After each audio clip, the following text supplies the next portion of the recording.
Hey everyone, this podcast is part of Story Mode, the podcast network of Gamefully Unemployed. You can support us and gain access to other great exclusive podcasts like Tom and Jeff Watch Batman by heading over to patreon.com/gamefullyunemployed. That's patreon.com/GAMEFULLY unemployed, which is spelled like it sounds.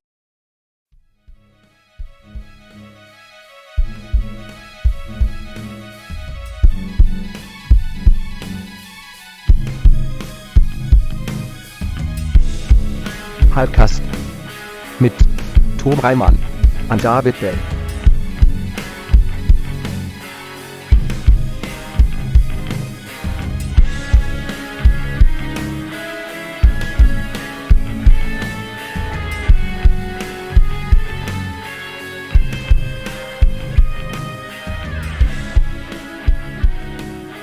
Hello everyone. Hello. Hi. Oh man. Welcome to the episode of Hypecast! Hypecast. It's the show where we get hyped about stuff and things. I'm your co-host, Tom Ryman. I'm your other co-host, David Bell.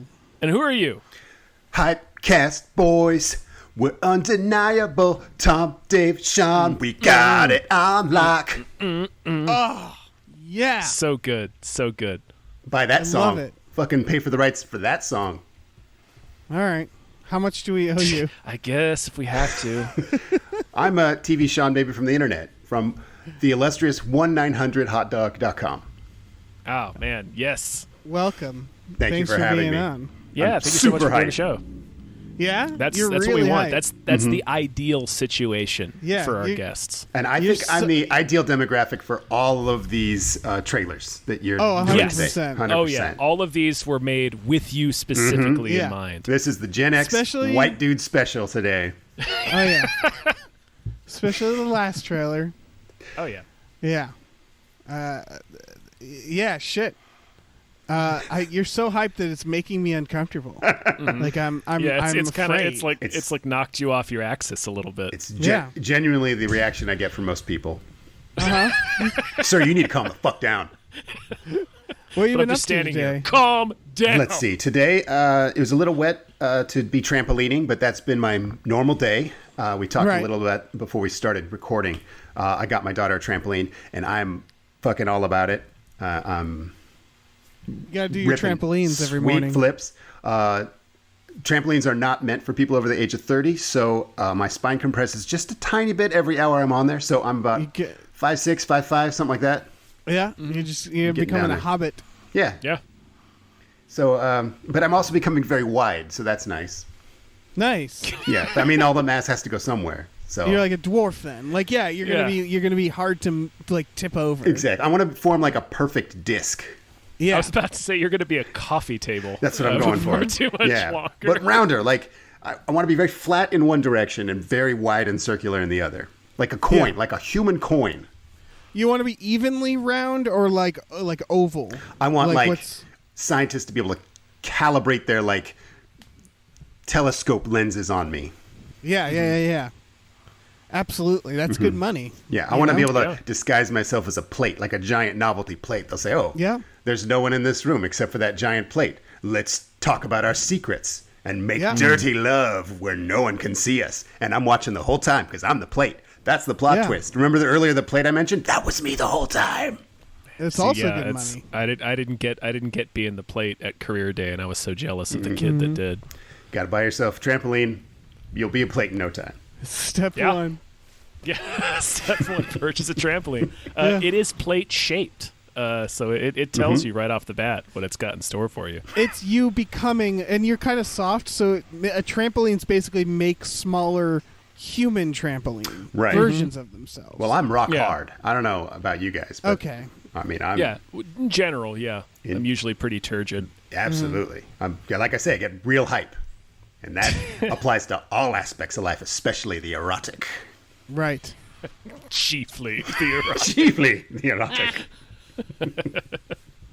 Oh man, we should probably get into some producers. All right, let's thank some producers, folks. We have Patreon producers, and we thank them every week. Starting with a thank you to Martial Law. Thank you very much. the Tekken thank you. character. Yeah, sure. Probably Thank the Sammo you Hung to- character, right? Oh yeah, that's true. I forgot about that show. Oh no. Thank you to these 7 Bs. That's fun to say. Thank you to Breezy Ruizy. Thank you very much. Thank you to Davey Francis for The Revenge. Thank you to MVB. Thank you very much. If it's the same MVB, that guy does the art for 1-900 Hot Dogs headers. Very talented artist. Fast worker. We're like, hey, we got this idea, like a space hot dog. And he's done like by the time you've sent the email. Oh, yeah. He's done some work for us as well. Fucking amazing. Amazing artist. He's great. He just did that Small Beans art. That's really good. Thank you to Phaedrus. Thank you very much. Thank you to Ryan, the silly money goose. Ryan, is that a Bob's Burger reference? I've been watching Bob's Burger, and I believe someone calls someone a silly money goose. So I think I figured you out. That's the show with Jay Johnston on it. Great show. Yeah. That's the one. Not a single seditionist on that whole show. No, not at all. Not a one. Well, it's one of the rare 99%. shows. 99%. One of the rare shows. You're going to have a couple seditionists if you have a cast that large. You're going to have a couple. Yeah. Mm-hmm. Thank you to Chester's Prophet. Thank you very much. Thank you to definitely not Guillermo del Toro. Suspicious. Good to know. Mm-hmm. Thank you to Brian, who Tom knows. I do. Is that true, Tom? I do know. Do you just know the one Brian? I think he might be the only Brian I know, yeah. Yeah. Thank you to Doc. Wear a mask, you fucks, Garby. Thank you to Bob Grenville. Thank you very much. Thank you to Steven. Thank you to Down Home Chicken. There's a note here in the doc. Sound. It says, insert chicken sound. Is that like part of his name, or is that just a note you made to honor his producer instruction? It is an instruction, yeah. You guys really this are. It's a transactional response. We sometimes follow instructions. We sometimes don't, because we don't like being told what to do. But like every now and then, if someone's like, do it like this. Mm-hmm. If it's no sweat off my sack, then it's like, sure, why not, man? Yeah. I'll make a chicken sound. I thought it was fun. I'm not too proud. I mean, yeah. We're not going to win any chicken sound awards, but it was pretty good. No, well, you don't know. You never know. You never know. You never know until you put it out there. Ain't too proud to. Let me jump in. I think Tom should be in charge of the chicken sounds. I don't want to hurt your feelings, Dave. No. I understand. Mm-hmm. You're great. You're a 6 out of 10. Not hurt. Thank you. But there's a clear star here. Mm-hmm. Let me jump in. We got Han Timmy, the Confused Cyborg. Thank you. Thank you. Thank you to Asking 7. Thank you. Thank you to Hey Fuck You, I'm Happy Ed. Thank you. Thank you to I Was Born to Stare. Thank you. Thank you to Dracula, the Bus Driving Vampire. Thank you. Thank you to Tiger George Pratt Thompson. Raindrops keep falling on my head. Thank you. It says sings parenthetically. I don't think you're supposed to Only speak sometimes. that. Only sometimes. I don't so you know. don't like being told what to do. See again? Oh, shit. That's how we do it. That's how we do it, man. You never know. I love it. You never know when you step into Hypecast. I love it. Thank you to Chloe Rice. Thank you. Thank you to Dan Hackroyd. Thank you. Thank you to the Kool-Aid Man says the only unity we need is the homogeneous mixture of flavor inside me. Viva la resistance. Woo! Thank you to E.T. the Extravagant Terresticle. Thank you. Thank you to Cody Johnson's Time Machine Noise. Oh, yeah. Thank you to Pete Vorpagel. Thank you. And thank you to Glitterous. Thank you. I think it's pronounced Glitterous. Right. It was for last week. Oh, jeez. Dave didn't update the doc. Some real complicated credits you guys do. I know. Look, we're complicated guys. Fixing the doc before my very eyes. Yeah. You guys want to talk about some trailers? Yes. That's what we're here for. You want to talk about Concrete Cowboy? That's why we've all come together today. Mm-hmm. That's why we're here. You want to talk about Idris Elba riding horses? Now, I hear the ladies just got perked up. Yeah. This is one of those... Elba riding horses. Va va boom. That's what my grandma might say. That is. It's a perfect impression of your grandma. Yeah, it's like she was in the room. Mm-hmm. Yeah. No, I mean, I didn't even know I needed Idris Elba riding horses, and here it is. And I'm like, okay, yeah. Yeah, it's like an urban western. Based off a true story. Yeah, sure. Well, it's based off a real organization. Yeah. It's based off, this is real, I looked this up. It's based off a young adult novel called Ghetto Cowboy. And I can see why that It was like a 2011 book when you could still say something like "Ghetto Cowboy" without people going, right. I have some follow-up questions to the name. Yeah. I think it's the story of the Fletcher Street Cowboys who they live in Philadelphia. They ride horses in the city, and they it's a very benevolent organization. They do a lot of community outreach and charity work. And so it looks like they're kind of dicks in the trailer. Like this kid moves in, and it's sort of that fish out of water thing where they're like, "Hey, fucking newbie, everyone's a dick to you because you don't know what you're doing." And he's like, "Yeah, of course I don't know what I'm doing. I live in inner city Philadelphia." And you guys, who the fuck rides horses? It's 2021. They treat him like he's got to get with the program. Where they're like, "Come on, man," and it's like, "No, it's you guys who are weird. I'm fine." Yeah. There's 11 of you in the whole world. It's not weird to not know what the fuck is going on with you. Yeah. It's like, you weren't even there 7 Thanksgivings ago in my house. Like, well, yes. Well, come on, you got to get with it. Remember the joke my uncle said 7 years ago at my house at Thanksgiving? Like, this is too insular a community. I can't relate to this. You have to show me the ropes better than this. There's a reason why there's only 11 of you. You're not inclusive. Right. I feel like you guys bought the horses just to gatekeep. Yeah. But no, I remember reading about this when it was first announced a little while ago. It sounds kind of interesting. It's like a modern, it's that fish out of water story about this kid going to live with his dad, who's a member of this group, and it's like he's like, horses? What? That's weird. And he's so into horses. He has one in the house. He's like, you sleep on the couch next to the pooping horse. Yeah, next to the shit factory. But it truly is. From what I can tell, like a modern Western, because it even has the evil rancher who's coming in to try to push them off their land. It's just all takes place in the city instead of Wyoming. Right, because rich people love pushing people out of their homes no matter where it is. We know that. Fucking can't get enough of it. Get enough. Oh yeah. Every rich person right now is just sitting at home thinking, land. Yeah, they're looking at their neighbor like, why can't I push them off of that? That should be my land. Now, yeah, exactly. Growing up, it was always obvious to me that was the bad guy in a show. But as I get older, I realize that half the people watching this movie won't know that that's the bad guy. He'll come in and this Donald Trump character will be like, yeah, get off the land, you damn concrete cowboys. And they'll be like, yeah, finally someone's talking some sense to these concrete cowboys. Right.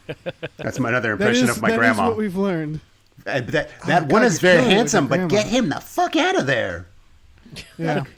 That could be a nice, I don't know.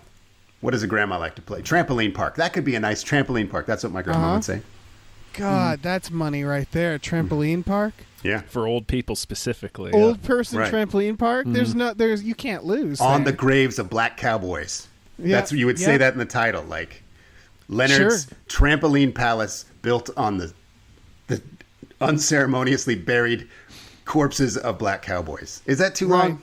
We need to acronym it. Have to be in big fonts because it's for old racist people. Yes. We're going to make a killing off of old racists for about 6 years until they all die. Old racist trampolining. From trampoline. Then we will have to dramatically rethink here's the thing. They die on the trampoline. We dump them out back. There's always more old people, right? There's a renewable resource. You have an interesting point. Yeah. I do question the ethics of murdering the elderly. I just want to throw it out there. Sure. Well, not if they're racist. That's why we call them out. It's like a trap. It's like a honeypot. Yeah. That's all the justification I need. Gentlemen, you got your funding. Honeypots. But yeah, you bring up a good one. I do wonder how many people are going to watch this and watch the modern rancher equivalent be running these guys out of their homes and stuff, and then people watching just being like, oh, well, he's pretty good at business. Yeah. Yeah. It's a dog-eat-dog world. It's what we're learning. I wrote a whole thing about it, that the boomer generation wrote Donald Trump into things like he's a bad man. Right. He's a bad man, kids. And then they all voted for him. Yeah. And it was They really did blow it. Yeah, they did. I'm sure this won't have too much of that. I mean, it looks like it's got cool horse riding. Yeah, we're bringing all of that to it. We're bringing this into Concrete Cowboy. I don't think there's a single trampoline in this movie. No. Our first take is, what if the bad guy was right?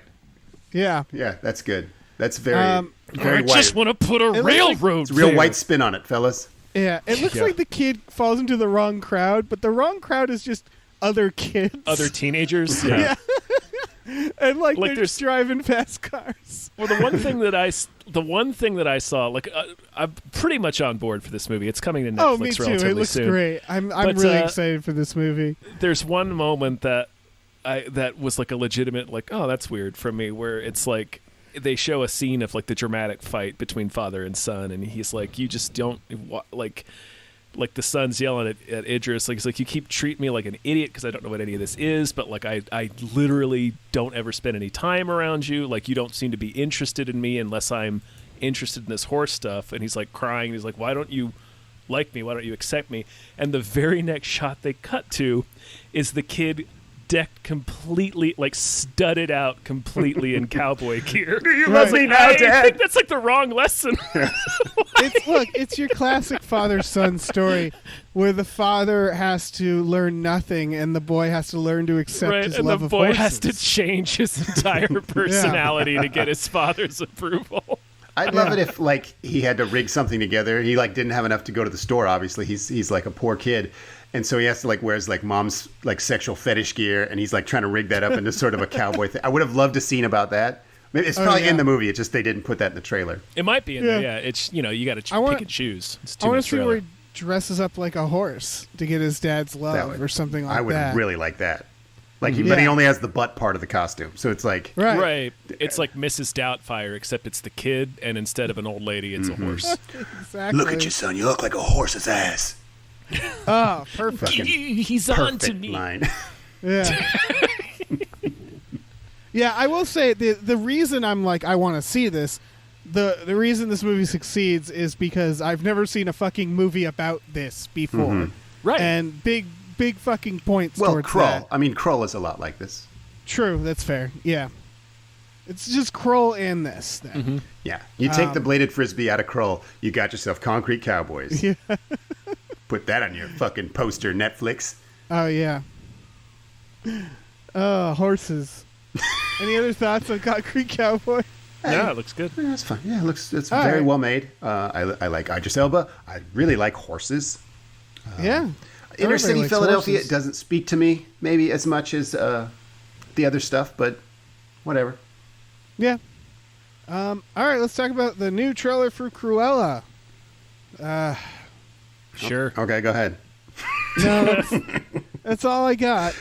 It really felt like the Tim Burton Batman beats, like when Cruella shows up and she has like the future paint on her face, and then it like lights up with Cruella all over the museum or wherever they were. Jack, I was like, this feels like a Joker gag. The paintings. Yeah, like it feels. Yeah, I think people talked about that. How they feel like they're trying to do the Joker with Cruella. Yeah, is that so? That's not a new take. That's good.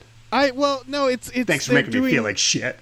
Yeah, no problem. It's get out of here and ride my horse. It's like our new villain's POV thing, which is like, I don't know. She kills dogs, so right.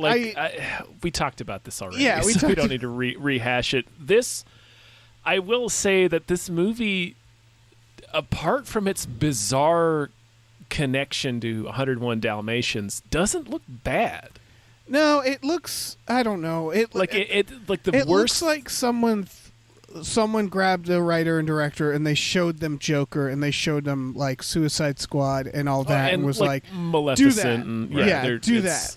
And so it feels like her showing up with that face paint that said the future. That looked terrible, by the way. That's not good fashion.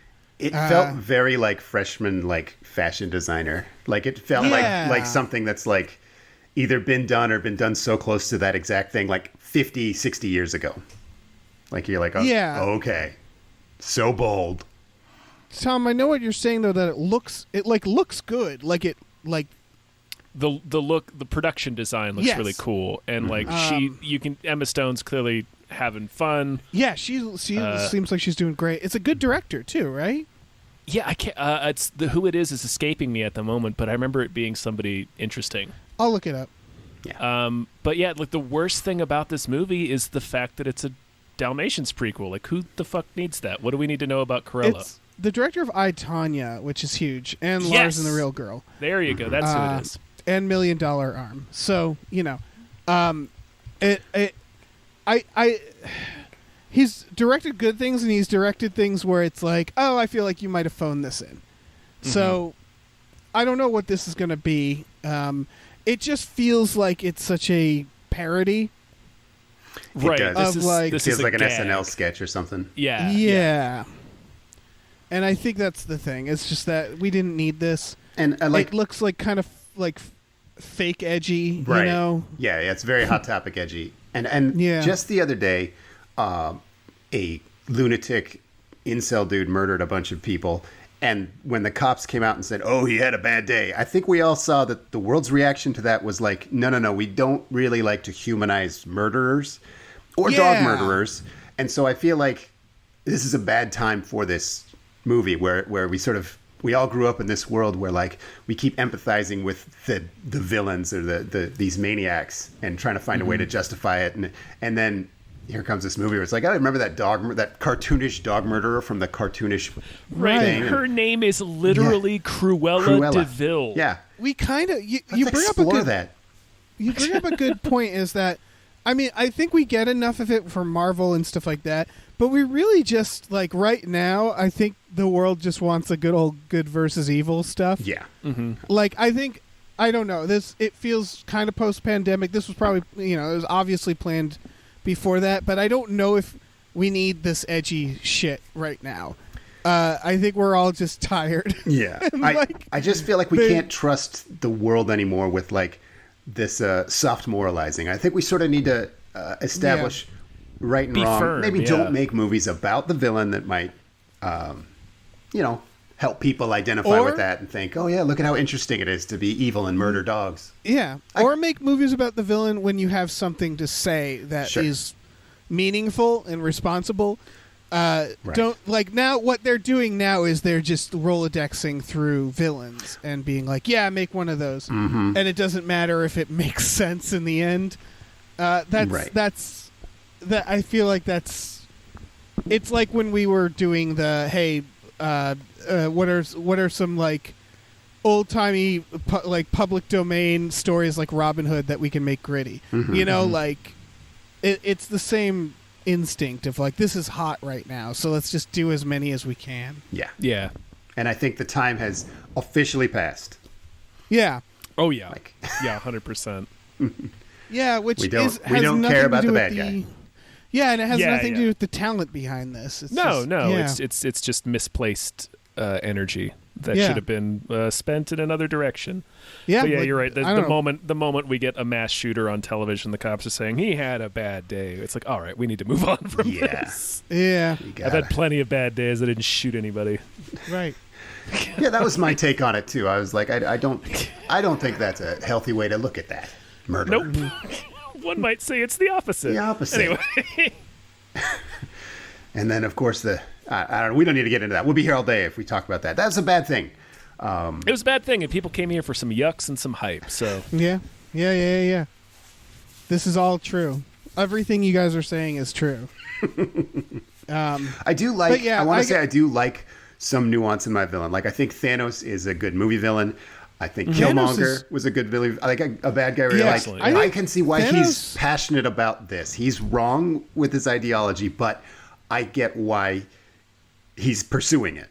Whereas I think they nailed it with Thanos. I think they haven't had a good villain like that in a while because he reminds me of like Kratos from God of War. Like he reminds me of a video game character you would play as in another world. Like they make him go on an epic journey. Right. And again, at no point do they try to make you sympathize with him or empathize, but you like it.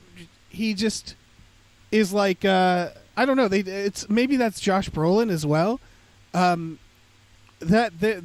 performance and that treatment of a villain is like surprisingly good for Marvel, I think. Sure. Yeah. It's great. I just wanted to bring that up as an example of how like even in a movie as schlocky as Avengers, I'm still like, oh, sure, let's like explore the villain enough to explain why he's doing this. But like Cruella is like, I'm going to murder dogs. You're like, okay, I don't really know how she got there, but I do know that she could just like make a Dalmatian print out of something else that isn't like actual dog skin. So this whole fucking thing is stupid. It's not like a sought after material either. Right. And so if like a magic wizard shows up and says like, Cruella, you need to use actual like suffering dog skin for these coats or I will kill your grandmother. And then she's like, oh, damn it, I guess I have to do it. I'm like, okay, but what do we get out of that? And also, I bet that's not the plot of that movie. No, if they try to rewrite it that way, that'd be really irritating. That's what they do. That's what they did with Maleficent. But the last thing I'll say is just backing up what Sean was talking about. There is a world of difference between depth and empathy. Yeah. And Thanos and Killmonger, those are characters with depth. We empathize a little bit with Killmonger, but Killmonger had a point. But it's still, his ideology is still wrong. But his ideology. This is. I'm done with. We need to really empathize and sympathize. I could do 7 more Joker movies. Just let me cut you off right now. Keep them coming. Give me a fucking Fast and Furious franchise with Joker. What it is like just Killmonger shooting people in the 70s. Sorry, we like villains that put people in moral issues where they're like, oh yeah, or there is a quandary. You have to think. Here. You have to think about. Yeah, and like that is, it's nice when a villain is fleshed out and not two-dimensional for sure. Right, isn't just twirling their mustache for sure. Yeah, but this is Why would you? Where would you even wear a coat of dog? Like, where do you wear that out? You can't wear that out. Wear that? That's like. It's like she sat down and was like, what is the fastest way I can get strangers to beat the shit out of me? Yeah, is wearing this coat, wearing a coat made out of 100 puppies in public. Yeah. That's what I want to see the movie about. Maybe the movie explains that like it comes with like a reversible liner. See, like if you're in, nice civilization, you have to flip it around. It turns into like a red pleather or something. You're like, look at me. And then you go to the evil party where they're like, sacrificing virgins or having like rich person orgies. You're like, now I can wear my dog coat. I would legitimately eat my words if this movie is just all trying to make the argument like, but it's a really good coat, you guys. Right. Like, if that's the whole movie, it's no, but it's a great coat. What if we come out of it thinking man, there is a gray area. That coat is really bitchin'. It's amazing. All right. Let's move on. Next trailer, Rutherford Falls. This is the people who did the stuff. Mose from The Office did this show. Oh, yeah. It's about a statue that's blocking traffic, and they need to take it down. Yeah, it feels like they had a really easy opportunity to make this topical with the statue taking down story, and they didn't. Yeah, it feels like they're really dancing around the Confederate statue thing. Yeah, right, and they're making they're drawing a weird comparison. The premise of this show is Ed Helms is the mayor or something of some that small seems town. Right. Yeah. That his family history and the town's history are pretty much intertwined because they were like founders or whatever. There's a big statue of his ancestor, his great grandpappy or some shit, in the middle of the town. And he also runs a local history museum with an indigenous woman who has a spot in the museum set aside for the history of her family and her culture and stuff that is getting ignored. And then a conflict arises where Ed Helms is being told he has to move the statue, and he's like, no, it's our heritage. And he teams up with this indigenous woman because they're both fighting for their family history, I guess. It makes a weird comparison rather than being wholly topical. It's like Thanos. Ed Helms is the Thanos character. His ideology is really wrong, but there's a lot of depth to him. Right. It's very weird because there's something that would be actually fascinating in a show about someone learning that their ancestors were monsters. The Simpsons did that episode about was it Jeremiah Smith? Jebediah Springfield. Ed Helms himself did that on The Office. His character had to deal with that. And him having an existential crisis, and then you could have the the other group being like, yeah, your ancestors killed our ancestors, and like them finding peace between each other or something, you know, deciding to take the statue down. But it's literally your statue is in a bad place for traffic, which is such a weird decision. They just want to move it. Yeah. Here, my guess is that maybe it is more about that, and like this trailer's bad. It could very well be. Yeah. Let me tell you why this I is hate a this sitcom. trailer. There's a line in here. It's a bad sitcom trailer, yeah. Where they're like, they're talking about the cultural center, and the guy running the casino, he says, the only like ancient heritage in this place is those bangs. And you're like, okay, gay snap, got her. But then later in the same trailer, a different There's character. so many gay snaps. Yeah. A different character says to the woman lobbying to get the statue moved, she says, well, we can't change history. We don't have a time machine. If we did, you'd go back and like, not buy that blazer. And I'm like, dude, that's the same exact fucking joke. Same joke. Yeah. In like a 20-second trailer, I'm like, that does not bode well. It's a joke from like 2004. Yeah. Well, here's this is the people behind The Good Place as well, right? And Parks and Rec, yeah. And Parks and Rec. So they know what funny things are, right? Yes. I was never a big Office fan. I was never a big Parks and Rec fan. But most people were like, those are funny shows. The Office and Parks and Rec, The Office more so is aging pretty badly. Like it's very much an artifact of its time. Parks and Rec a little bit as well. Good Place is pretty solid though. Mm-hmm. Yeah, Good Place does have a lot of groaners. Like Tahani, most of Tahani's lines are pretty weak. I feel like they have great ideas and they do great characters, but as I mentioned from this trailer, they have a tendency to have like really like clunky like early 2000s jokes that maybe the writer's room didn't get to. Like I feel like if you came in and said, I'd go back in time and make you not buy that blazer, and you showed that to a table of writers, that wouldn't get past the first. Yeah, they'd be like, okay, we can do better than this. Let's flag this for a punch out. Beat this joke. Yeah, I'm trying to give this the benefit of the doubt and say maybe the trailer are out of context or something. Yeah. Or they're like it's had the decision to put two of those gags. Though. Yeah, it's like, ugh. But there is this thing where people get big in comedy and then they sort of freeze in time, right? And then time continues around them, and they sort of stay where they are, and so that's going to happen to comedians.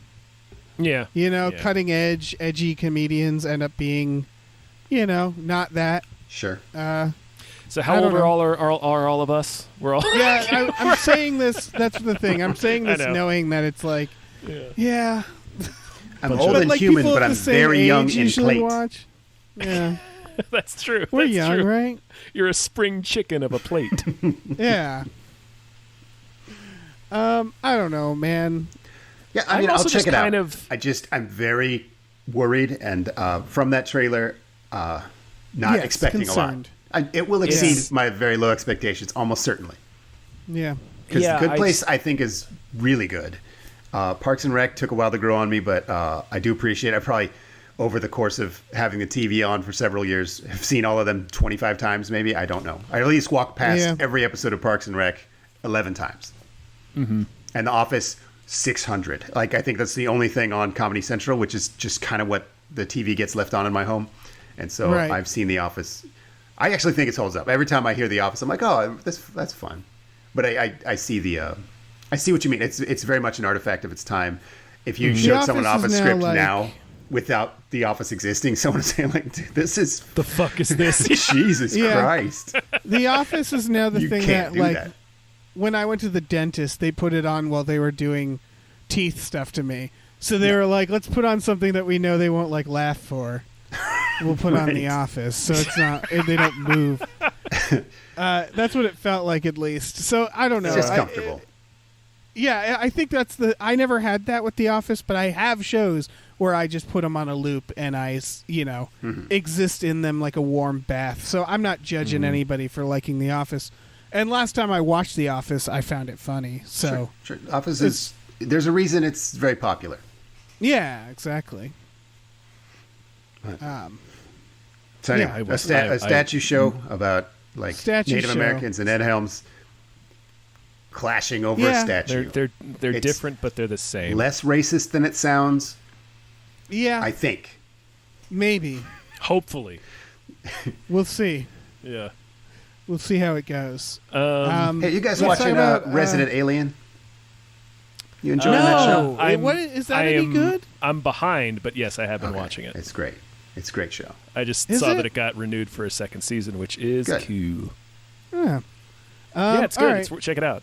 It's worth watching. It just had like a really nice like representation of indigenous people. Like they got thrown into the plot and they don't make a big deal out of it. One of them was a little bit magic for just a tiny bit. Like a lot of restraint. Plus, I think the source material, I think they were full on magic in the source material. They were full on like, I can sense the spirits of my ancestors, like that type of Indian. And in the show, they're very much like just one line about it. Anyway, just throwing it out there. Good show. Right on.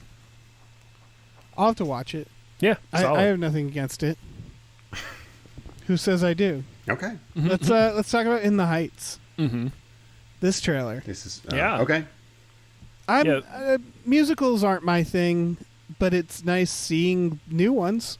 Yeah, Does that make sense? Yeah, I don't feel like I have the expertise to know like what's lame about this. It seems fine. It sort of seems like that thing people say where like, let's make the setting one of the characters in the show, and then someone said, "What the fuck did you just say? I'm gonna make a musical about that dumb thing you just said." Right. Hold the fucking phone. About Washington Heights. About a bunch of people getting pushed out of their neighborhood by some rich motherfucker. Mm-hmm. Yeah, the good guy. People I might not imagine. sense as the villain. Yeah. He's just sitting there looking at all these people singing and dancing in the street, being like, "I really want to put a railroad there." Yeah. It's good that you got to remake Breakin' every few years. Right. Well, this is Lin-Manuel Miranda's musical that he did before Hamilton. Okay. Okay. And this is the film adaptation of it. Like I think he played the main character originally. I'm not positive. Okay. I'm not up on my Lin-Manuel knowledge. Sure. But yeah, this was supposed to come out last summer. Oh yeah, they've been sitting on this. And then some shit happened. Yeah, something happened, and now, yeah, all these people they've long been evicted because of the pandemic. Yeah, there is just miles of railroad there now. The railroad won. Yeah, it usually Some does. Evil billionaire owns all of their homes. Yeah. I mean, railroads literally designed a train that would just cut through the wildlife in the West. That's how we do. Yep. We're real bastards. So I couldn't figure out, like, I don't think I was meant to, but I don't really get the plot of In the Heights. It's obviously about this neighborhood. They're singing, dancing, but like, I guess it follows one dude, and I couldn't. They're explaining to him why it's so great, but I'm like, doesn't he fucking live here? Like, he knows all the dances. He's dancing up the wall. He seems like he's living the Washington Heights life. Well, here's my guess: I think it follows your classic like musical, where there's a love story subplot. I imagine, sure. And then there's the bigger mean guy taking things over. I'm guessing I guess that's it's enough. about the neighborhood getting gentrified, them talking about what's great about the neighborhood. Oh yeah, that's the thing. Musicals have about, I don't know, they tend to have like 2/3 of like the plot of a normal Yeah. movie because most of it's singing. Right. So like things that could be said in a few lines are done in 5-minute musical numbers. Mm-hmm. And that's what we love about them. Yeah, it's like pretty action movies, it's like yeah. So like that's my Die assumption. Hard could have been 15 minutes long if Hans Gruber and John McClane just talked to each other. Exactly. So I assume that's what this plot is. You gotta be on TV with that accent, Hans. Yeah. It's probably about a moment. TV with that accent. It's probably like bittersweet of like this is that summer that everything changed after this. Yeah. That's my guess. I mean, it's clear that they're selling this entirely on the people involved is the selling point of this movie. Yeah. From the creator of Hamilton comes a song about a neighborhood that you might have been to. Yeah. But then again, I love watching big budget musicals or knowing they exist. Feels very old Hollywood, where it's great, like, they're spending this much money on a fucking musical. Yeah. I love that Cats got made. I didn't Cats see it. Fucking rules. It's my it's my shit. Watching something terrible is my shit, but that was so on the radar. It's like I don't think anyone needs like my take on cats. You should watch it because you'll be surprised. That was my take. You that really was my need thing to watch. Where All right, it was I'll like watch you Cats. go into it and you're like, all right, how bad could it be? And then you're like, wow, It is nothing that I expected. I did not expect that. I could not have predicted this turn of events. Yeah, Well, I'm sold. I'll give it a shot. yeah. Watch Cats. But like, can you imagine on a 1-900 hot dog if like a day we just, hey, here's Cats? People would be like, what the fuck? I've heard of this. You know what I mean? Like, it's just not. Yeah. It's just not weird Right. enough. It's not obscure enough for Right, yeah, that subject. We do I get some that. normal-headed stuff No. if we get inspired. Watch- but like Cats, Watch Cats. Watch it Okay. on your spare time. Non-work time. I can't. I Just don't watch even know what Cats that's for like. you. I can't imagine watching a TV show Yeah. just without any like, work in mind. Yeah, I don't think that exists for me or Dave either. Yeah. It's the life we chose, and it's the perfect life. It's the perfect life. It suits me. Let's talk about Sasquatch. Yeah, this is Okay. interesting. Okay. Yeah, I love this idea because they're like Pacific Northwest, Sasquatch, but also a lot lot other things. But also, A lot it's of scary white Some people. Right, I like that it's suspicious like- red flags at the start of it. He's like, I'm a journalist who I went undercover with the Nazis, and there's a picture of him doing a Nazi salute by himself. So I'm like, okay, did you really infiltrate, or was this like your old like Tumblr profile, right? Right, is this what you And tell then- people when they find this I photograph? already very much don't trust you, and now you're like, yeah, I went to the woods and found these 3 guys murdered by Bigfoot. I'm like, you found 3 guys murdered by Bigfoot. I'm like, you're my lead suspect, pal. And then he's like, oh, actually, there's a bunch of pot farmers out there who are just kind of like crazy woodsmen, and they kill each other all the time. And it's like, yeah, this is not a Bigfoot story, dumb shit. They're just murdering each other.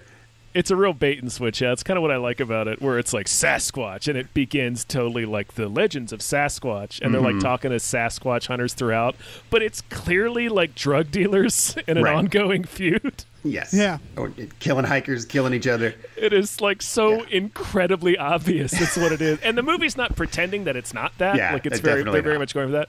But it's like it's so fucking funny every time they cut back to one of these guys, like those 2 Bigfoot experts, where the one guy says to the other guy, "You believe Sasquatch can teleport?" "No, I do not." "Yes, you do." "No, That's- I don't." "Don't Yeah. go That there." shit's real. See, I've been to the Bigfoot Museum 3 times in my life in Santa Cruz, and shit. once I went there with a friend who's kind of like a dick, and so he started like fucking with the guy. He was talking about like teleporting Bigfoot and interdimensional Bigfoot, and like there's all these like wild Bigfoot theories. Oh wait, that's a real fucking thing. yeah, okay. Santa Cruz. It's right next to the mystery spot. It's a great Oh, afternoon. no, I mean visit the mystery spot.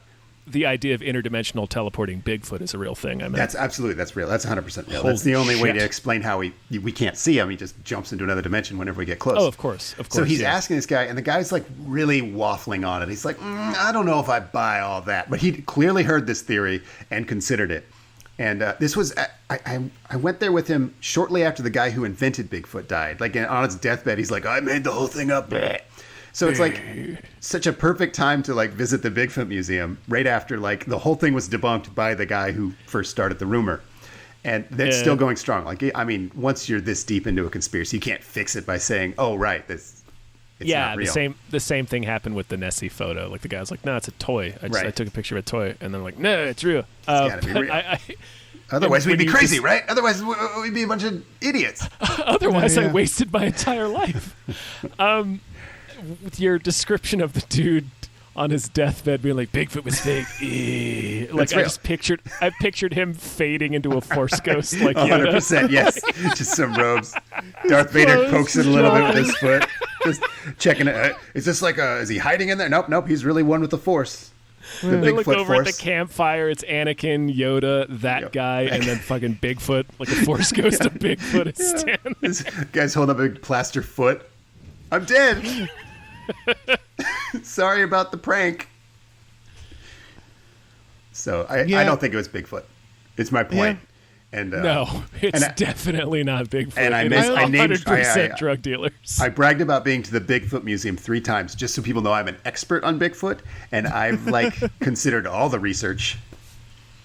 I watched the $6 Million Man episode where he fought the Bigfoot robot. Nice. So yeah, you're talking to a Bigfoot You're expert. a a Sasquatcher. Bigfoot expert. I think that counts. Yeah, for my part, I went looking for Bigfoot in nice. Far Cry 5, but I never found him. Okay. Yeah. I think I looked for him in GTA 4. So, I mean, we got some cyber Bigfoot hunting experience. We've traveled in similar circles, yeah. But you do find, like, meth dealers in both games, I feel like. Yes. Almost exclusively, yeah. Yeah, so you at least get that part of this documentary of, like, weird... drugged out motherfuckers tearing people Just apart, apparently. Violent drug dealers in the forest. Yeah. Yeah. Well, that's where you're going to find them. Pacific Northwest, man. I think that's what the legend of where Bigfoot... I grew up. It's probably what they're talking about is I think a lot of cryptids are like warnings of our society that we didn't know how to phrase. And Bigfoot is just like, look, don't go into the woods in the Pacific Northwest. It's true. And they're not wrong. I grew up in the woods in the Pacific Northwest. And exactly. I did have a gun pulled on me when I was a very young boy. Yeah. We got too close to a guy's property, and he literally said, "Get off my property," and brandished a shotgun. He didn't point it at us. Right, he did. Well, my brother tells the story. He says he pointed it at us. He might.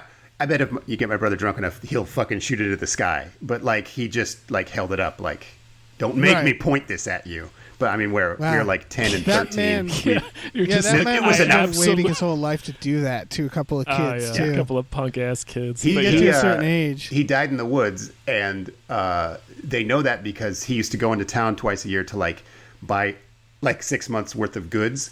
And he was super weird, and he wouldn't touch anybody. And so he would, like, throw the money on the counter as close as he could get and just run away without taking the change because he didn't want the filthy change. And they knew he died because, like, he hadn't been to town in like more than the 6 months. And so I think it was one of my distant. I lived way out in the fucking country. One of my neighbors, like, I guess, made it his job to go check on the crazy guy, which very dangerous job. So he went up there and found him. So yeah, fuck that guy. Fuck that dead guy. That's my point. Killed by Bigfoot. He's That's dead. probably so I guess what that happened. means you win. Yeah. Final trailer, you guys.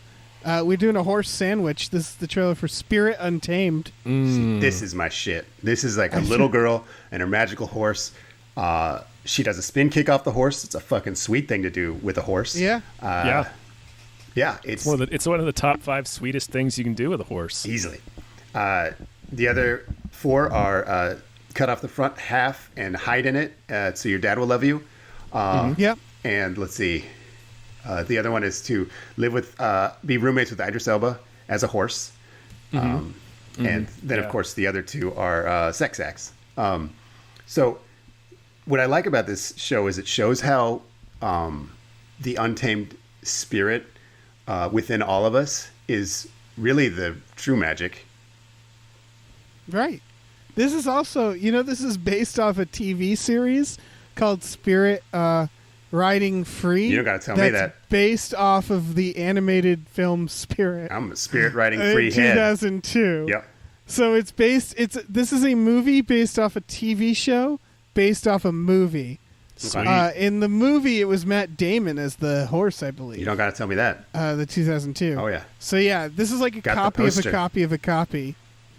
My voicemail is just Matt Damon saying shit and horse. Like this is 100% like my life. You're speaking to me right now. Yeah. It also has Jake Gyllenhaal in it. Yeah. And Julianne Moore. Mm-hmm. So I guess they had some money. So yeah. Big horse stars. And a They lot didn't of have people animation money. stuck inside with not a lot to do. Yeah. Is this going to be the movie? This is coming out in June. Is this going to be the movie that makes all the money? Maybe. I was just guessing that that's a reason why it has some of these people in it. Oh, yeah. They're like, look, I'll take fucking anything right now. I could see this movie leading to me buying at least $300 worth of horse shit for my daughter. Yeah. So there's that. There you go. This is your new nemesis. Mm-hmm. Spirit Untamed. So do the horses talk in this? I glazed over. I'm like, they're not really going to fucking make us talk about this cartoon horse movie. They don't in this. I thought they did in the original movie, but they don't in this trailer, at least. Mm-hmm. Yeah. Well, I hope they do. I don't know, man. I will definitely see that's 20 to 30% of this movie as I use it as a tool to distract my daughter while I do something more important. Yeah, you're going to have this shit on a loop. in your house. You're going to become real familiar with this film. Yeah. And I'm excited for you. Yeah. No, I can't wait. I do spend a lot of time interacting and playing with my daughter. I don't like throw her in front of a TV and leave. It's really right. It's not my move. But like sometimes kids are annoying. Not really. And like you gotta distract them. She's actually a bright spot in my day. Okay. All day. All right. Way to high road me. You know she's not going to Hate listen to disagree, to this, right, but Sean? kids are magical, like the spirit untamed of horses. All right. Fair enough. Any other thoughts about this movie, Spirit Untamed? No, I hope someday this will lead horses to finally start talking. Oh my God, that would be great. I don't want horses to talk because they're going to have a lot of things to say about us. Well, you don't specifically. Yeah, me specifically. They're going to have a lot of things to say about me specifically. I shit in the kitchen, Idris. Yeah, That's I what think the they'll say. first thing they'll say is they're going to be like, "What is all of this? What are you guys doing with us?" Because we have no idea what any of this is about. Like sometimes you have Idris Elba riding us in the fucking in like a city. Right. Sometimes you make us run in circles. Like we don't understand any. And of what this. the fuck is dressage? You go fuck yourself with that dressage What the shit. fuck is that? Asshole. Yeah. Let's move on to news stories. Yeah, let's do that. All right, let's thank some patrons first. I We got can do this. that too, I suppose. I got this one. Okay. All right. We're going to thank the Hypecast patrons. This person's name is Thanks for having Jason Pargin on. Here's $25. Thank you. The Midnight Patron. What patrons at midnight? Thank you. Exploding Runes. Thank you. Andrew How. Thank you. Vincent with a Y. Yeah. Rev MD. Thank you. John Muniz. Thank you. And Huevi Rancheros. Woo, You guys, thank your you. usernames are really fun. I'm going to keep going. Yeah, keep All right. going, man. Dr. DNA. Woo! Lauren Gucci. Thank you. James Rainey. Get ready? Thank you. Okay, this one is Bootler Bootlesson. Thank you. Grumblebee. Woo. And my favorite, Tix. Shepherd. Mulch Diggums. Thank you. And, of course, Norm from Cheers. Norm. Thank you. Man, that was great. We got a little break. Yeah. So let's talk about these Oscar noms, huh? Yeah. So we got Best Picture. Mm-hmm. It's The Father, Judas and the Black Messiah, Mank, Minari, Nomadland, Promising Young Woman, Sound of Metal, and The Trial of the Chicago 7. Sure. Why Please not? A don't. lot of uplifting films there. Yeah, I've only seen 3 of these. I need to fucking watch more good movies. I feel you. Every year I'm sort of like 20 to 40% of the films I've actually seen. Yeah. So that gives you a sense of my taste. There's some interesting shit on here. There's, of course, The Five Bloods, some snubs there. Virtually shut out. Yeah, I did not. can't Yeah. I did not fucking like that believe movie. Delroy Lindo didn't get a nom. Really? Yeah, Yeah. Delroy Lindo was good in that, but overall the movie felt like a lot of poor, bold decisions. Oh, interesting. I don't know. We don't need to get into the whole thing. I just was not a fan of the film. That My is fair. favorite is my favorite section is always animated feature film because there's always one that you're like nah, and this fuck is one that? is a Shaun the Sheep movie, Farmageddon. Like there's always one with like a dumb fucking kids movie name, and then the rest is like Soul and Wolfwalkers and shit like that. I also heard that Over the Moon is kind of like bad. Oh really? I have not Yeah. seen more than I haven't 20% seen of it, but I could sing you that fucking main song. Sure, Yeah. I believe it. It goes like this. It goes, I'm the light every night in your world. You revel in the glory of my beauty. Ready to watch me be legendary. 'Cause I'm ultra luminary. I don't sing it as well as my 4-year-old, but Beautiful, man. 400 times a day. No bullshit. Yeah, that's great. Is No, that I- being I nominated for need- best song? I need to go If it's over not, the moon what now. the fuck? Yeah, Yeah. what are we even doing with our lives if it's not? So spectacular, yeah. That's real. So another interesting one, actor in a supporting role, they gave both Judas and the Black Messiah stars. That Daniel Kaluuya and Lakeith Stanfield, yeah. which I suspect because clearly Lakeith Stanfield could get actor in a leading role. He's the lead, yeah. I'm guessing they did that for a specific reason because they campaign the studios campaign them. I'm wondering if they were like, I don't know. I don't know. I don't know. Maybe they thought it was going to get too crowded in the leading role. Maybe. I suspect they're trying to push for. I don't know. I really don't know. My suspicion is that a lot of movies probably figured that Chadwick Boseman is going to win. I was about to say they probably saw Chadwick Boseman and they're like, okay. Well, yeah, we don't want to push for we know they're not going to win that category. So maybe that's it. I know there was a similar thing with when Training Day came out. Right. And Denzel got actor in a leading role and Ethan Hawke got supporting role even though he has more screen time, and it's because they didn't want them to compete with each other and they were really pushing for Denzel. So it could be something as basic as that. There's also, this shocked me, but also I guess probably shouldn't have, the announcement that Stephen Yeun is getting nominated for Minari. They're like first Asian American nominated for this, and I was like, fucking really? Wow. Like, Jesus fucking Christ, Academy Awards. All right. I guess better late than never. Yeah. Fucking Glenn from The Walking Dead. Go Glenn. Go Glenn. Good for him. Yeah. And it's the first Asian American nomination for Best Actor? Yeah. Yeah. Huh. Yeah. Also, Anthony Hopkins is the oldest person nominated. What about Michelle Yeoh on Boss Level? Come on. I haven't watched Boss Level yet. I need to. Dude. I haven't either. You didn't watch Boss Level? Okay. I haven't seen it yet. Full recommendation. Boss Level is pretty fucking sweet. Nice. Yeah, Collider did a screening of it last year, back when they were still looking for distribution. But I did not attend. Sure. It's a great movie.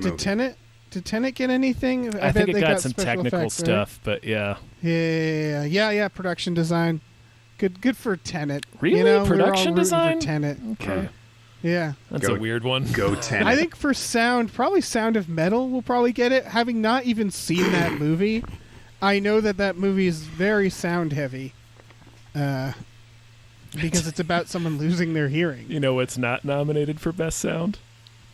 Over the Moon. Tenet. Yeah, no, it wouldn't be, man. Visual effects, Tenet's got visual effects. I don't see why it would get visual effects, to be honest, but whatever. Right, there's like something like there's a shockingly low number of visual effects shots in Tenet. Yeah. Original screenplay. All right, we got some good stuff here. It's all the ones that the Trials Chicago 7's on there. Jesus Christ. Please, guys, let's not do this. Can we stop fucking giving Aaron Sorkin awards? Yeah. Like, he's fine, but he's not good. Yeah, it's fine. It's. I love when the stuff from his shows goes viral, like the shit from what is that fucking news show? The Newsroom. Like, there's those two clips that always go around, like, just every few months that you just cannot believe that they're filmed. The Bin Laden one? Yes, the Bin Laden one, where he stands up and, like, is so honored to present this commercial airline pilot that America had killed Osama bin Laden. And I remember watching that in the context of the show. I got to be honest, they sort of earn those, like, moments that seem so cringy out of context. Like, it builds and builds to it, and then you're like, yeah, I guess this is the only way to end, like, what they're building to. But then you just take off the last 20 seconds of it, and it's the fucking silliest shit. Or, like, it's the most embarrassing run where like, Nate Cordry's telling his dad about the majesty of the Who's on First routine. It's just so good. I like the supercuts of Newsroom, West Wing, Sports Night, where they just show him repeating the same gags and lines. Yes. He's got so many, like, little tropes that he sticks to. Yeah. See, that's one of my main fears is, like, I work just constantly, right? And I have for decades now. And so I'm sure I'm repeating jokes that I think I'm writing, right? Like, oh God, yes. Yeah. So yeah. Aaron Sorkin, like, really should have hired an assistant years ago, because I'm constantly Googling shit like, did I ever compare someone to a plastic bag full of dog food before? I'm like Googling Seanbaby plus plastic bag of dog food. You know what I mean? Like, Yeah. And then I just feel like Aaron Sorkin should have hired someone to say, like, dude, you have done this gag about fucking how to use a shower cap in a hotel. Like, we get it. There's instructions on shower caps. That doesn't make you smart. Like, when you start making a certain amount of money as an artist, I feel like everybody should hire like a person for self-awareness. Right. Like, a person in charge of being self-aware. Like their childhood bully. Everyone should hire their third grade childhood bully just to keep it real. Yeah, just keep you grounded. Exactly. Keep you grounded. Yeah. Remember when you got a D in cursive, you dumb shit? Maybe. Anything else that... Oh, sorry. Oh, I was still doing Aaron Sorkin bits. You're right. We're going to be here all day if we do Aaron Sorkin bits. Yeah. I was asking anything else in Oscars that you guys... that pops out to you guys. Like, I mean, who gives a shit? But yeah, that's me. If you want my vote, it's a who gives a shit vote. Yeah. I mean, I'll watch them. I like watching them. Glenn Close got nominated for Hillbilly Elegy. She also got nominated for a Razzie. Not that Razzies matter, but Razzies matter so little. I mean, the Oscars don't matter either, but none of it matters. It's for me. It's like I don't watch shit like sports, and it's just not something I was into. I don't watch Emmys, so like Oscars, it's like, well, this is my one thing, I guess. Mm-hmm. My one thing that I'm like, I'll watch this shit. Yeah, and I'll pretend to like it. Yeah, Oscars are not nothing. Like, it's nice to know like what the film industry has gotten together to honor, but like that's such a narrow perspective of what makes film good and what makes art good, and it definitely does not align with my interests too often. I definitely prefer more mainstream pop culture and of course super weird dumb shit. But I mean, I do have a degree in art. I do appreciate good art, but I find it so much more dull. And sure, I just it's fun to wonder every year which direction the Oscars are gonna go. Are they gonna go the like direction? Are they gonna give the award to the artist or whatever? Right. Are they gonna do the one that's about like? Are they gonna do Mank this year? Are they all gonna be rock hard for Mank? And like, isn't the artist movie like the exact same movie as Mank? Kind of. I think Mank's a good movie. It is a good movie, but it's the Hollywood made a difference movie. It's by no means the best picture of the year. No, not at all. And so like it's that question of are they going to do that bullshit or are they going to actually have self-awareness enough to go for the movies that are the best movies this year of the ones they nominated? But I don't know. Ultimately, who gives a shit? Yeah. But I mean, we're talking about it. It's a good starting point for a nice conversation. Yeah. Yeah. I'm really enjoying myself, or a bad fellas. Conversation. Or this terrible conversation we're having. But like for other people to have a good one. Yeah. You want to talk about Texas Chainsaw? Man, I can't wait. About this remake apparently having an old man Leatherface. Yeah, and all cartoon horses. It's a weird choice, but I think I like it. Thank Christ. Yeah, no, that's what they originally wanted for the original movie. They just didn't have the budget to animate horses. This is a sequel. Yeah, Old Man Leatherface. Yeah, I kind of like that idea. That implies there'll be like a young, new, cool.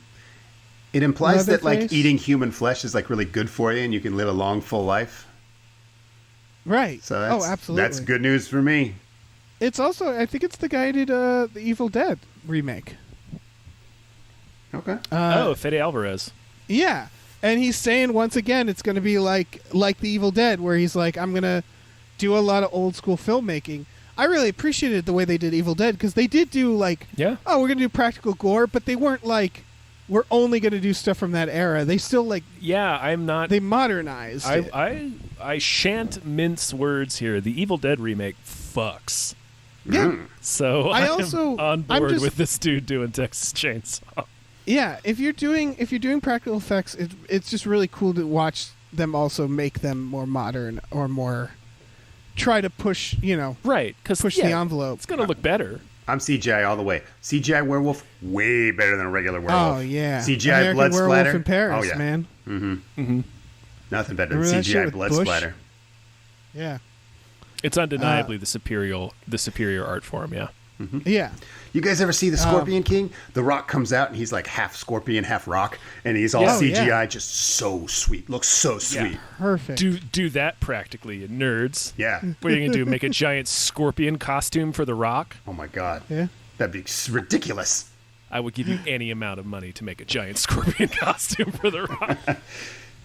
Just to prove that CGI was better.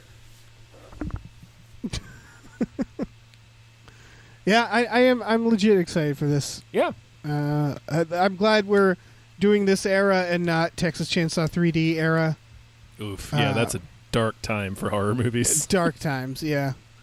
All right, final news story. This is big news for me. Yeah, me too. I got very excited. This dropped today as we're recording this.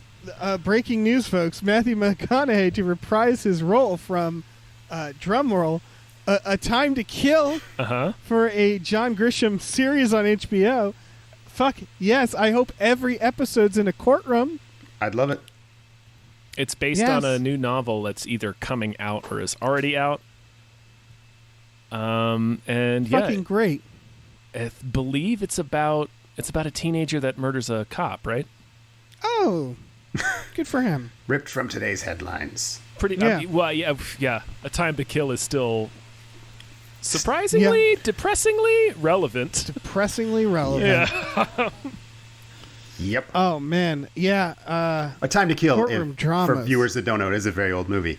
This was a movie about a young girl who was sexually assaulted and murdered. It was Samuel L. Jackson's daughter. And she's not murdered. Oh, you're right. So Samuel L. Jackson, in an act of revenge, just murders the dude like in the courthouse, the men who did it. And everyone sees it, and the drama is like, should we convict a man for doing something that's objectively the right move, in just not on paper? Right. So, doing the thing that like that the law would have done eventually. Yeah, yes. Exactly. It was a time to kill. Yeah. Also, did they deserve to die? Yes, we they need did. That answer. And I hope they burn in hell. Yeah. It turns out that's what the answer was. Yeah. Yeah. It's one of those things about courtroom dramas from the 90s is I love them, and then whenever I go and rewatch them, the crime is always horrifying. Yeah. And or like the thing it's around, and you always forget that. And it's like, oh my God. Right. Yeah, I remember having that experience with A Time to Kill recently when we rewatched it, and it's like, fuck, I forgot how this is fucking intense heavy. This is. Yeah. Yeah. But, it's fucking... And it's the 90s tackling these subjects, so it's not always perfect. It's not the worst, though. Time to Kill is not the worst. Yeah. Time to Kill isn't the worst, but this era, I mean... Yeah, This is like fucking Sorkin era for that kind of shit. I liked McConaughey's closing statement of that movie. It's good. Oh, yeah. It's really good. I think that'll hold up for many more years to come. I hope every episode he does a version of that where it just ends with, imagine that they're white. Yeah, imagine they're white. And everybody's like, oh.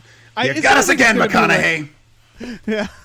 It sounds like it's not. It's going to be the opposite of like. It's just going to be a long running trial show, right? That's my assumption. Is not every positive, season, or it's a mini series and it's all one trial. Yeah, I don't know if it's going to be a limited. It's apparently probably a limited series. Yeah, and I think it's probably around one trial, and it's going to be the best thing for me to watch. I'm going to love it. I'm going to watch it. I'm going to watch it all day, every day. Yeah, I'm so excited about this. Yeah. He's got to bring back the Lincoln Lawyer. I hope it's like Quantum Leap, and every episode someone new jumps into Matthew McConaughey. Yeah. And so he's doing like wacky characters. It's like that Robert Downey Jr. movie, Heart and Souls. Yes. God, yes. Did Quantum Leap do a courtroom episode? They must have, right? Yeah, they must have, yeah. I don't recall. Yeah, courtrooms are cheap sets. Yeah, it's got to be... It feels like if you sat down and said, like, brainstorm some ideas, courtroom's going to be in the top 10 things mentioned. Like, what are some awkward situations we can put Scott Bakula in? And they're like, courtroom, absolutely. Yeah. He leaps in, the judge is like, staring at him. Everybody's looking at him. And then he goes, "Oh boy, Oh boy. yeah." We all remember his catchphrase, but not any of the plots of Quantum Leap. Yeah, I remember he becomes a vampire in one. And he becomes Elvis in another one. Yep. Okay. And he becomes a chimpanzee in one.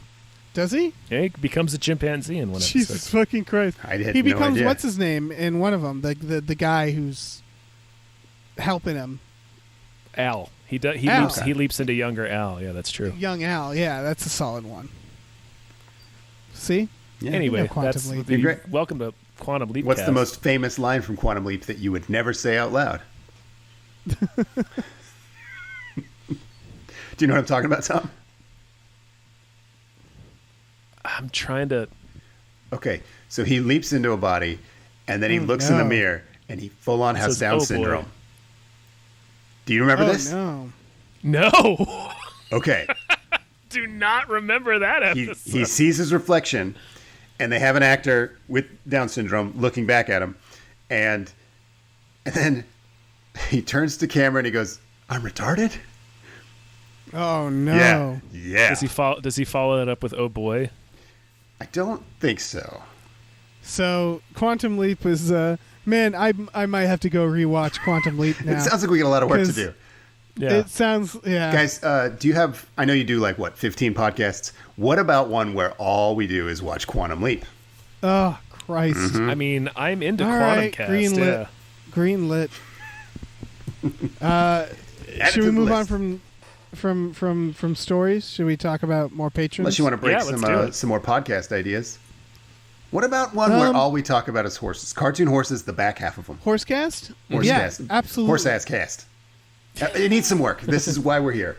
We're not leaving until we break this. it. Like working titles, we write them down. Is there anything anything in the rooms that you're looking at that you could podcast about? Deskcast. Write it down. Okay. Somebody may be writing these down. Ninja book section, ventriloquist book section, psychic vampire section. I'm just going through my library. Yep. This is going to be a very long and very strange series of words. Yeah. We should just stop. All right. Hey, your library is like the library in Beauty and the Beast. If the Beast was like a weird maniac, it's just like the Beast is kind of a weird maniac. The Beast was like a close-up magician. Yeah. I would be so scared if my ninja books could come to life like the objects in the Beast's castle, though. Think how fucking dead I'd be. 72 ninja books just came to life. And they would all inflict some sort of horrible punishment on your testicles. That's what all of those books are. Ninjutsu, and it's fucking crushing a dude in the balls with a brick. Well, the nice thing about ninjutsu books is there's usually a mind control section. There's a lot of stealth and wall climbing elements. Self-defense books, you're going to get all dick shots for sure. But ninja, you never know what to expect with a ninja book. Right. So that's my pitch on ninja books. Everyone should own dozens of ninja books. Mm-hmm. Because no two of them will be alike. Do you have, this book was turned on to me by Robert Evans. Do you have Man Trapper? I do. I have all of Ragnar's books. Okay, good. He's He's great. Yeah, that's a solid one. It's very important. If you got to home alone some motherfuckers in the jungle. Yeah, that's just that's the book for you. Take out tanks and shit. That's a really good. It seems practical, but from the perspective of a maniac. I don't know if he's actually tested knocking a tank off of a cliff. Right. I hope it's it's like the Anarchist Cookbook where you're I'm pretty sure half of these things will just blow me up. Yeah, or just be really disappointing and make us. Or just not work. Nothing I made, from the Anarchist Cookbook ever worked.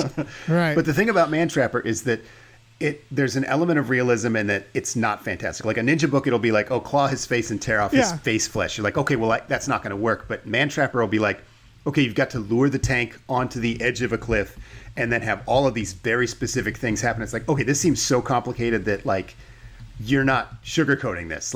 This is a very difficult task that you've given me, and it requires, a steady man trap in hand. Yeah, it's advanced man trapping. Yeah. So that's what makes it feel realistic to me, is that you read it and you're a person capable of this might be able to do it, but this is not a normal person. It'll be tear off your fingernails and use them to gouge out their eyes. You're like, okay, well, I'm already past the point I'm comfortable imagining. All right, let's move on to some more Patreon producers then. Yeah. Big thank you to Space McNulty. Thank you very much. Thank you to Hiram. Thank you. Thank you to Oh Great, It's That Guy. Thank you to Nolan Mayton. Thank you very much. Thank you to Normal Man, Andrew McGuire. Thank you. Thank you to Ozzy. Thank you to AJ. Thank you to Tip Drizzle. Thank you to Frank Lee Amish. This just in. Just now, I got a message from a new Patreon producer. So this will go on the top of the list next week. But thank you to Chiz Lily Tits. They in parentheses says rhymes with jizz, so I assume it's the first. It's CHYZZ. Chiz rhymes Lily with jizz. Tits. Chiz Lily Tits. Huh. Sure. It's a very appealing thank you. name. Very appealing. Okay, man. Yeah, man. Sure, man. Welcome aboard. Welcome, you maniac. Here's your ninja book and your horse. Did you finish that? No, it's you now. It's you. Okay. You got it. All right. They get a freedom out. Thank They you. get a Mrs. Voitis. Thank you. Thank you to the ghost of Dave Thomas. Thank you. Thank you to Aaron Burser. Thank you. Thank you to David Knife Boot Henson, MBA Thank CPA. you. Thank you. Always with the knife boot. Yeah. You Thank never you to Christopher expected. Exactly, yeah. I interrupted Christopher Robert Sparks Esquire. Oh, Thank yeah. Thank you to Mackenzie Righteous Hand, Lizard People Chill. Woo. Thank you to Funky J. Thank you. And thank you to Pie Guy. Thank you. That's I with the number, not the food. Oh, yeah, no, we've always assumed that it's Darren Aronofsky, probably, right? Probably. That's who that probably is. Probably. Or someone who weighs 314 pounds. Yeah. Or One or the 3.14 other. pounds. He keeps it right on the dot. Be a very tiny person. Strict diet. Well, that's right. They can be Dave. 3. Dave. What? Dave. What? Cut the shit. What? Cut the bullshit. What? Stop fucking around, Dave. Stop What? fucking around What? and tell us if you have a movie that deserves more hype. I No, certainly. you're already fucking around. Yeah. You were specifically told not Fucking to. about. I do. This is called Jacob's Wife, folks. This comes out April 16th, both in theaters and VOD. This is from the director of The Girl on the Third Floor. It stars Barbara Crampton, who you might know from The Reanimator. What shit? You're next. Fuck, what? You're next. You're next? Yeah, she's the mom, and you're next. She is the mom and you're next. You are also next. the fuck, what's the one with the basement? We watched it recently. You're next, sir. You're next, part 2. It's really good. It's a newer film. You're next, comma, in the basement. She's also in Chopping Mall. That's oh, important. yeah, she's definitely in Chopping Mall. The That's a basement. good film what the fuck pedigree. are you talking about? The basement film. We Are Still Here. Jesus Christ. She's also in that. Yeah, she is, isn't she? Yeah, so this is about a lady who's like kind of sick of her small town life. She almost has like I think a fling with a guy. Yep. And instead becomes bit by a vampire. And her husband, who's like the town preacher, I believe. So clearly a So it's vampire like- hunter. So Yeah. it doesn't say it in the trailer, but this is a vampire hunter for sure. Yeah, he starts like covering up for her at 1st. It Yeah, reminded me it's- of the movie Thirst. The park when the park Chan-wook Park fucking movie that is about a priest who becomes a vampire and has to deal with that. This seems very similar.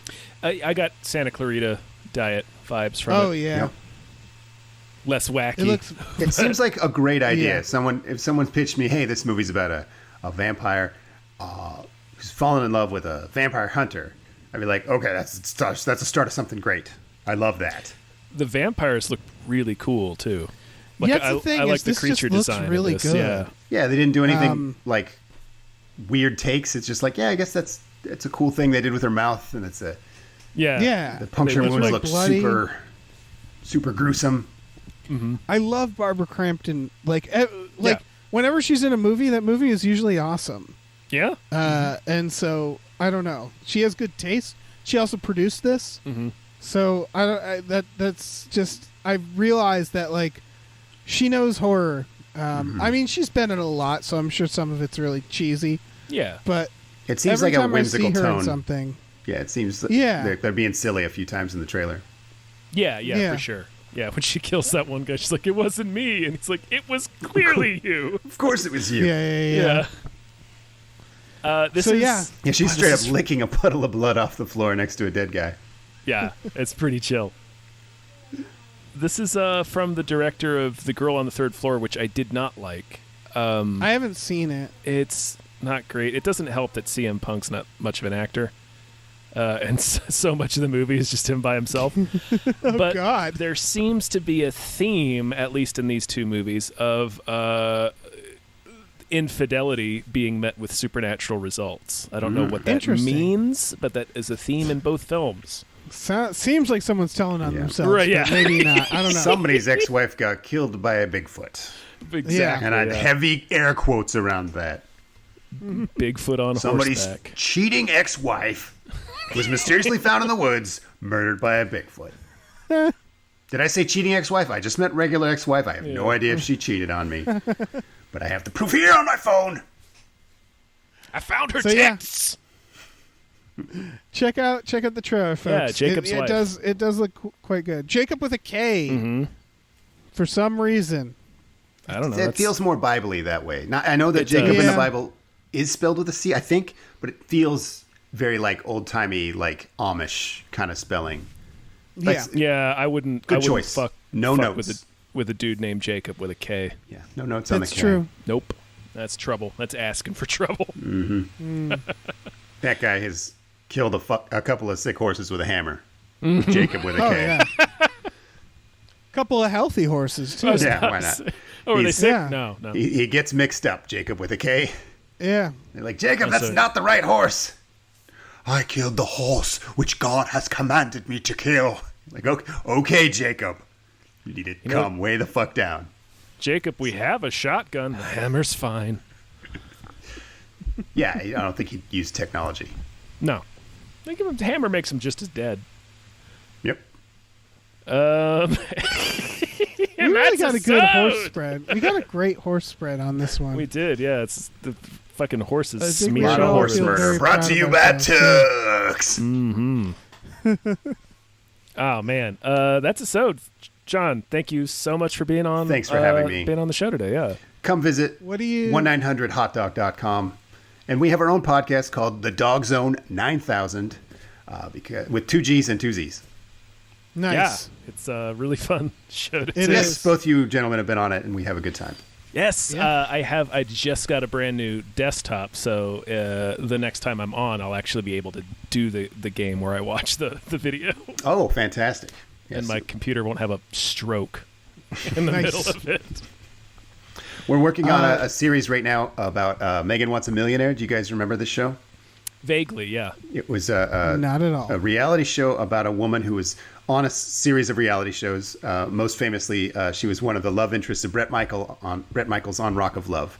So they gave her her own show, and it was just a bunch of like really creepy millionaires competing to be to own her as a trophy wife. And it turns out one of them was a murderer, and so the show never finished. So we're talking about what might be the most cursed show of all time. And what's great is Brockway, my partner, he doesn't know who the murderer is. So we're watching this. He knows there's one of these men is the murderer. So he's trying to figure out who the murderer is, and we're That's great. That's such a good idea. Yeah, it just all worked out because I was just like, hey, you know how we talk about cursed stuff? This is the most cursed thing ever. Like an actual murder happened. Also, it's terrible, bad for society, very stupid. And he's like, okay, I'm in. Also, don't look up who's the murderer. And he's like, okay. So he's close. He's closing in on it. Oh, man. That's such a good idea. Dave, why don't you tell them about what we got going on? Yeah, we got a Patreon.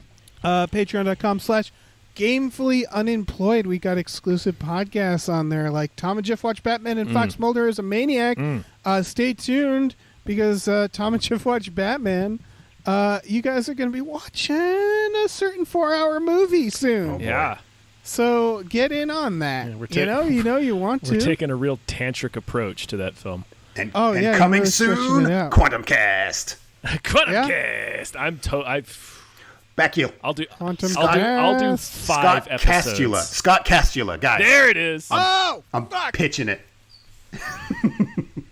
I'll do 5 episodes just on the one time that he warps back to a cursed mummy tomb. Oh. Yeah. That's a great episode. Sure. We also have a store at tpublic.com/store/gameplay where you can get t-shirts, masks, mugs, stickers, posters, all kinds of stuff. So check that out. Yeah. And that's it. Good job. Good job, everyone. All right. did it. Say goodbye, High everyone. fives. Bye. Goodbye. Bye. Hype.